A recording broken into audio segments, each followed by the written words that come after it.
thinking that you can make a single decision from this list without working with a coach or as somebody teaching you about these concepts as an advisor. You see, it's all too easy. And we don't want this podcast to become anything other than some good vitamins for your financial thinking.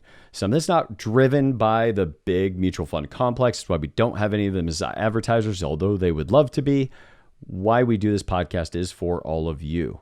But we constantly want to encourage you that you're not working with us. You should be working with someone else who can see the broader picture more broadly than you can see. You see, if you're in the income range of the folks that we work with at $300,000 to $2 million of annual income, odds are you're really, really great at creating income. And you're really, really great at building your business. But those are not the same skills that it takes to building a strong balance sheet. And you need to have somebody in your life that's good at that part also.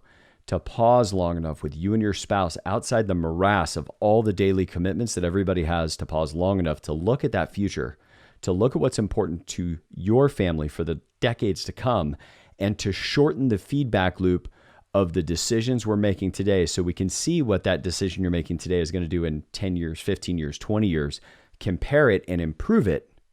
Because if not, you won't be able to learn from the financial mistakes that you make. You will have to live with them. Building on what Scott Adams said in our last podcast, we're all, even if we know these techniques are working on us, we're still susceptible to them, but we can also all very well see them working on other people. Mm-hmm. And that's where having someone else looking in, they can spot the things happening to you that you might not be able to see and help you correct that course. And I think that's huge. Absolutely. And as you may know, we work with clients all over the country. We do all of our work by Zoom meeting. We'd love to have that conversation with you if you're so inclined.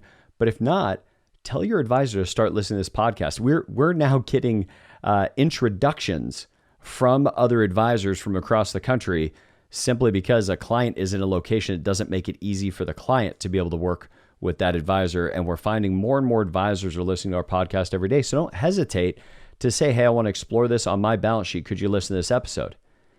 And how you might screen that advisor is if they were to give you a lot of opinions about why they thought that podcast was no good or that strategy was no good, but they didn't supply you with data, a comparison, what they're doing versus what maybe we suggested on some particular podcast, and see whether or not they're using math, indisputable math, and independent scholarship as their standard for recommendation, or is it based upon their opinion and experience?